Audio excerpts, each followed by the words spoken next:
श्रीमन्महागणाधिपतये नमः। आत्मनः कुलदेव्यै नमः। कुलपूजित सतीसुरधनदेवताभ्यो नमः। मातृपितृचरणकमलेभ्यो नमः। श्रीगुरुचरणकमलेभ्यो नमः। लक्ष्मीनारायणाभ्यां नमः। वाणीहिरण्यगर्भाभ्यां नमः। उमामहेश्वराभ्यां नमः। ग्राम्यदेवताभ्यो नमः। स्थानदेवताभ्यो नमः। सर्वेभ्यो देवेभ्यो नमः। सर्वेभ्यो ब्राह्मणेभ्यो नमः। एतत्कर्म प्रधान देवताभ्यो नमो नमः। निर्विघ्नमस्तु।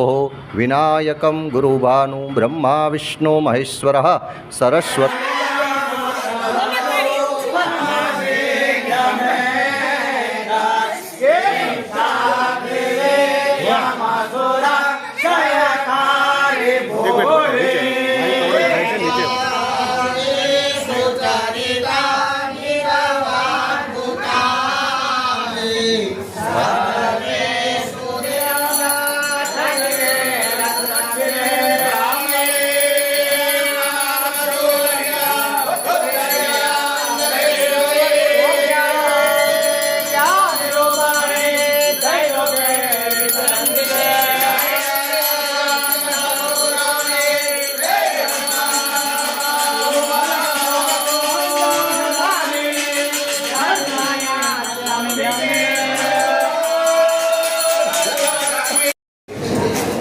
मां खोडियारનો પ્રાગટ્ય દિન પરિવારજનો દ્વારા આજે માતાજીના જ્યાં કાયમી નિવાસ છે બેસણા છે એ નવા રંગરૂપ સાથે આજે સૌ ગોઠીઓએ તનમન ધનથી મદદ કરી અને માનું સ્થાનક ખૂબ સરસ બન્યું છે। એવા ખોડિયારના પ્રાગટ્ય દિવસે આજે આપણે સૌ એમના નામ સાથે પ્રસાદ લઈ રહ્યા છીએ અને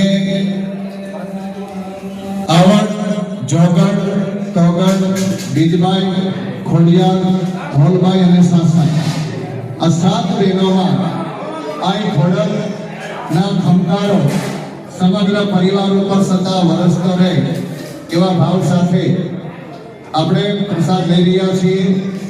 મન દરિયે તુફાનમાં તારું હૈયું ન રે હા તો કેજે માં ખોડિયારને તારો બેડો કરે પાર। એમાં કોઈને નિવેદ કરવું હોય 5-25 માણસ સાથે ત્યાં માના ધામમાં કરી શકે એ ભાવ સાથે આપણે સરસ મજાનો ત્યાં હોલ બનાવ્યો છે અને ધીમે ધીમે કામ ચાલે છે। પણ હજી જે કાંઈ આપણે દાન કર્યું છે એમાં હજી થોડી મદદની પણ જરૂર છે, એટલે થોડી મદદ મળી રહેશે તો થોડી સગવડતા સાથે આપણે ત્યાં સરસ મજાનો માના મઢની સાથે એક નાનકડો પ્રસંગ આપણે કરી શકીએ એવું આયોજન પણ થઈ રહ્યું છે। હા, ત્યાં કાયમી પૂજા થઈ શકે એટલા માટે પૂજારી માટેનો એક રૂમ પણ બનાવીએ જેથી કરીને કાયમી સેવા પૂજા માની અખંડ રહી શકે। એટલે સૌ ગોઠીઓને નમ્ર વિનંતી છે યથાશક્તિ આપણે મદદ કરતા રહીએ અને આપણા માના ધામની અંદર સરસ મજાનું કાર્ય બની શકે। અત્યાર સુધીમાં અંદાજિત 15 લાખ રૂપિયા જેટલો ખર્ચ આપણે કર્યો છે, થયો છે।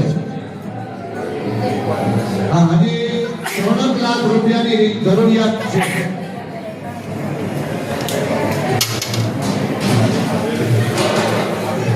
જેમણે સોશિયલ મીડિયાના માધ્યમથી કે ટેલિફોનિક માધ્યમથી જેમણે પોતાની યથાશક્તિ મદદ લખાવી છે એમને વિનંતી કરીએ કે સમયે એ એમને લખાવેલી મદદ અર્પણ કરે જેથી ખ્યાલ આવે કે આગળ હવે આપણે કેટલી જરૂરિયાત રહે છે। એટલે આપણે માં ખોડિયારને આજના દિવસે પ્રાર્થના કરીએ કે માનું ધામ ખૂબ સારું થાય અને આપણે આવી રીતના માના ધામની અંદર આપણે સૌ ગોઠીઓ માના આશીર્વાદ પ્રાપ્ત કરીએ। બોલો ખોડિયાર।